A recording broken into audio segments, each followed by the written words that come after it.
کشمیر کا، غزالہ حبیب صاحبہ کا، عبدالحمید لون صاحب کا، عامر محبوب صاحب کا شکر گزار ہوں کہ انہوں نے سید علی گیلانی کی یاد میں اس تقریب کا انعقاد کیا، تعزیتی ریفرنس کا انعقاد کیا، اور محترم فخر امام صاحب کو، محترمہ سعودیہ کمال صاحبہ کو، غلام احمد صفی صاحب کو، شاہد محمود صاحب کو، افضل بٹ صاحب کو، اظہر پرواز صاحب کو، ان سارے ساتھیوں کو شامل بیٹھنے کا موقع مہیا کیا، اور ہم سب آج تحریک آزادی کشمیر کے عظیم رہنما سید علی گیلانی کو خراج عقیدت پیش کر رہے ہیں، اور اس بات کا عزم بھی کر رہے ہیں کہ سید علی گیلانی کی جو تحریک ہے ان کی قربانیوں کے نتیجے میں، ان کی قید بندی کے نتیجے میں اور مشکلات کے سفر کے بعد جہاں تک انہوں نے یہ تحریک پہنچائی اسے آگے بڑھانے کا عزم بھی کرتے ہیں۔ سید علی گیلانی عام طور پر کشمیر کے اندر جو لوگ سٹرگل کرتے ہیں تحریک کے اندر اس سے وابستہ ہے، کیونکہ کوئی فریکوینٹ کمیونیکیشن نہیں ہے جس کی وجہ سے لوگوں کو ساری بات کا اندازہ ہو، کبھی کبھار کو بڑا واقعہ ہوتا ہے اس کا اندازہ ہوتا ہے۔ پھر شاہد محمود صاحب وہاں خود تشریف لے گئے، سلطان سکندر صاحب اور یہ لوگ ان سے ملے، قیادت سے ملے، اور انہوں نے اس بات کا ذکر بھی کیا، اور غنیمت ہے کہ غلام احمد صفی صاحب کا وجود کہ وہ اس تحریک کے ابتدائی لوگوں میں جو مقبوضہ کشمیر میں چل رہی ہے اور جنہیں سید علی گیلانی صاحب کے ساتھ اور ان سارے قائدین کے ساتھ رہنے کا موقع ملا ہے۔ یہ بات سمجھنے کی ہے کہ کشمیریوں کے لیے کئی قسم کی مشکلات ہیں۔ ایک مشکل یہ ہے کہ ان کو خود تحریک کے ساتھ مشکل وقت میں کھڑا رہنا ہے۔ افضل بٹ صاحب ذکر کر رہے تھے کہ امید کا دامن ہاتھ سے نہ جانے پائے۔ دوسرا انہیں اس بات کا اہتمام کرنا ہے کہ اس تحریک کو کوئی غلط رنگ نہ دیا جائے، اپنے کردار سے، اپنے قول سے، اپنے فعل سے، اپنے عمل سے۔ پھر یہ کہ تحریک کے مقاصد کبھی نظر سے اوجھل نہ ہونے پائیں اور ان کو سامنے رکھیں۔ عالمی برادری اس پر کوئی ایسی بات نہ کرے اس کے حوالے سے جس سے تحریک کو نقصان پہنچے۔ اور پھر ایک سب سے بڑی مشکل جو ہے، پاکستان کے بڑے محترم شخصیت ہے سید فخر امام صاحب، سارے زندگی پارلیمنٹ کے ساتھ وابستگی رہی ہے، سیاست کے ساتھ، سب سے بڑی مشکل کشمیریوں کی یہ ہے کہ جس وقت انہیں حکومت پاکستان کو درست راستے پر رکھنا ہوتا ہے، یہ ابھی برسا نے بتایا، میں تو اگرچہ اس بات کا اس وقت بھی حامی تھا اور آج بھی حامی ہوں کہ اس میں مجھے کوئی قباحت دکھائی نہیں دیتی۔ اس وقت جو مذاکرات ہو رہے تھے وہ سشما سوراج نے لوگوں نے، انتہا پسند لوگوں نے ان کو سبوتاج کیا، ورنہ وہ دنیا کی بہترین، ساری دنیا اس بات کے آس پاس پہنچ چکی تھی، اور وہ واحد مذاکرات ہیں اس ماضی کے 40-50 سالوں میں جو صرف ایک نقطے پر کشمیر پر آگرہ میں ہو رہے تھے۔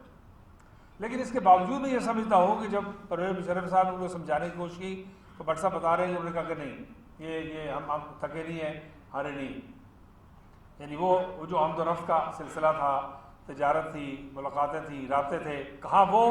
اور کہاں 35A کی ایبروگیشن، کہاں 370 کی ایبروگیشن، کہاں یہ فاصلے جن کو پاٹنے کے لیے خدا جائے اب کتنی قربانی اور چاہیے۔ اس لیے میں اس کو اپنے نقطہ نظر سے جب پرویز مشرف کی موجودگی میں دیکھتا تھا، آج بھی اسی نقطہ نظر سے دیکھتا ہوں ایک سیاسی طالب علم ہونے کے ناطے۔ اور دنیا کے کسی کیپٹل میں آپ باخبر لوگ بیٹھے ہیں، میں یہ کہنا چاہتا ہوں کہ دنیا کے کسی کیپٹل میں میری معلومات کے مطابق اس سے بہتر کوئی تجویز اس وقت بھی موجود نہیں ہے۔ مزید جو ہے ہم الجھنوں کا شکار ہوتے چلے جا رہے ہیں۔ تو میں کہنا یہ چاہتا تھا کہ اس وقت بھی، اس نازک موقع پر بھی سید علی گیلانی کا، تو سید علی گیلانی ایک تحریک تھے، ایک نظریہ تھے، ایک عقیدہ تھے، ایک سوچ تھے، ایک فکر تھے۔ تحریک آزادی کشمیر کی ڈرائیونگ فورس تھے، ایک مین انجن تھے جو اس کو چلا رہے تھے، اور اس تحریک کے تمام شعبۂ جو تحریک ہے ان سے پوری طرح کما حق ہو واقفیت رکھتے تھے۔ نوابزاد رسول اللہ خان صاحب کی موجودگی میں مجاہد جبل صدارت القیوم خان صاحب، سید علی گیلانی صاحب مکہ مکرمہ میں اکٹھے ہوئے، طویل نشستیں ہوئیں،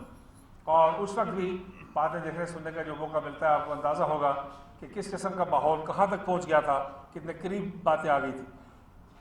بعد میں صوبتاج ہو گئی، ہندوستان کے اندر سے ہوئی، کہاں سے ہوئی۔ تو میں کہنا یہ چاہتا ہوں کہ سید علی گیلانی ایک فکر، یہ جو ارشاد محمود صاحب نے کہا کہ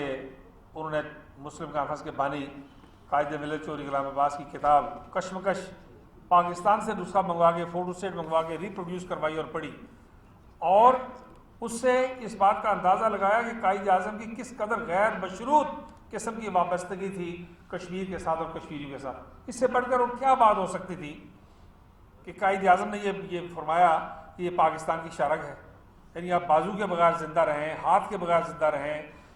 کان کے بغیر زندہ رہیں، لیکن آپ شرک کے بغیر زندہ نہیں رہ سکتے۔ اس سے زیادہ کوئی بات اور ہو نہیں سکتی تھی جو قائد اعظم نے ایک جملے میں سمودی کشمیر کے ساتھ، اور اسے زندگی اور موت کا، پاکستان کی زندگی اور موت کا راستہ قرار دیا۔ آج جب انڈیا کی طرف سے آبی جارحیت ہوتی ہے تو پاکستان میں عام آدمی کو بھی سمجھ میں آتی ہے کہ نہریں کس طرح خشک ہوتی ہیں، اور یہ ایگرو بیس انڈسٹری کا ملک جو ہے، زرعی ملک جو ہے، کس طرح تباہی سے دوچار ہونے لگتا ہے۔ آج سرکری کی بات ہوتی ہے، سیشن کی بات ہوتی ہے تو پتہ لگتا ہے کہ قائد اعظم نے شرک کی بات کی تھی۔ پھر مجاہد اول نے کشمیر بنے گا پاکستان کی بات کی، اور پھر سید علی گیلانی نے اس پر حتمی طور پر ایک بور ثبت کر دی کہ انہوں نے کہا کہ ہم پاکستانی ہیں اور پاکستان ہمارا ہے۔ اس بے لچک بات کو 90-92 سال کے شخص جن کی لاش کے ساتھ بھی میں سمجھتا ہوں، میں تو بلکہ یہ سمجھتا ہوں کہ اچھا کیا ہندوستان نے جو کیا، اس لیے کہ اگر ہندوستان ان کے ساتھ مرمت کا سلوک کرتا تو شاید ہندوستان کے کھاتے میں پیچھے کی ہوئی کئی خرابیاں جو ہیں وہ دھل جاتی، وہ گناہ دھل جاتے۔ لیکن دنیا نے دیکھا کہ زندہ علی گیلانی سے بھی ہندوستان خوفزدہ ہے، اور ایک دنیا سے رخصت ہونے والے سید علی گیلانی سے بھی خوفزدہ ہے، شہداء کے قبرستان میں دفن ہونے سے بھی خوفزدہ ہے۔ انہوں نے ایسی وصیت نہیں کی تھی کہ مجھے تنہائی میں کسی ایسی جگہ پہ دفن کرو جہاں میرا بڑا مقبرہ بنے، مزار بنے،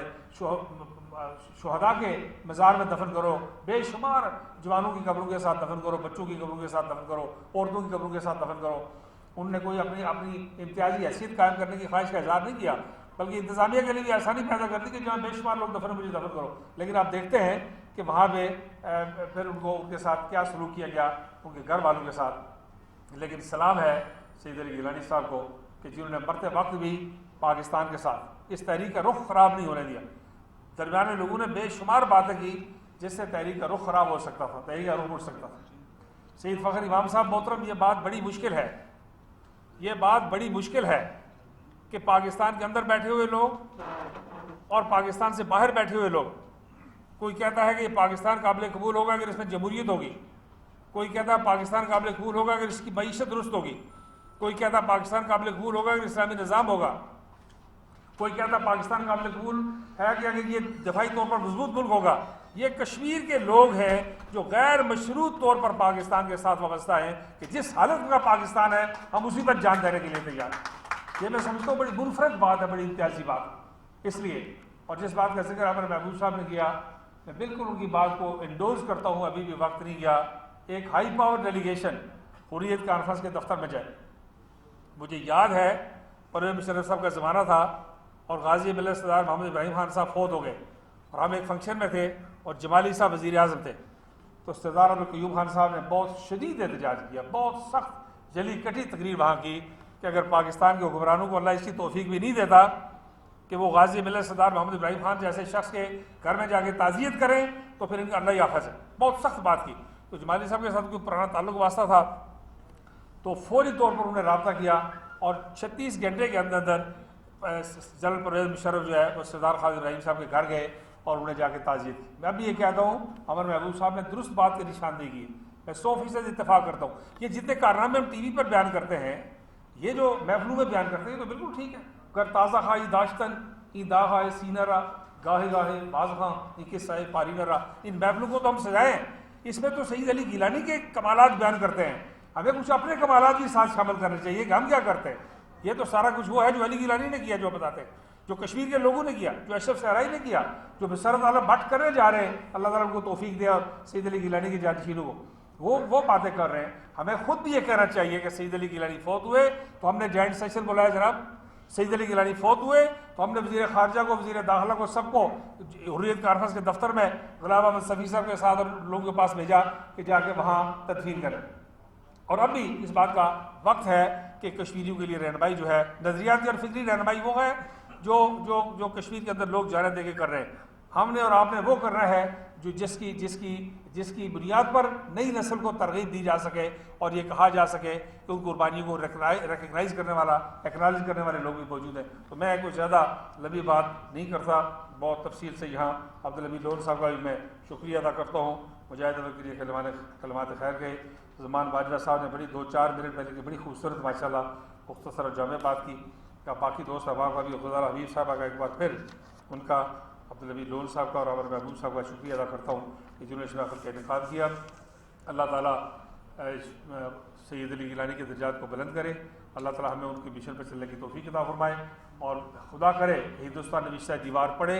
اور یہ بات دیکھے کہ جلد یا بدیر اسے مقبوضہ جموں و کشمیر کو خالی کرنا ہے اور ریاست جموں و کشمیر ساری ریاست جموں و کشمیر کا پاکستان کے ساتھ الگ ہونا ہے اور پاکستان اپنی جغرافیائی, دفاعی, معاشی اور اقتصادی سرحدات میں ایک مکمل اور باوقار ملک بن کر جنوبی ایشیا میں اور امن عالم کے لیے اپنا کردار اسے ادا کرنا ہے. کشمیر بنے گا پاکستان, پاکستان پائندہ باد. وآخر دعوانا الحمدللہ رب العالمین.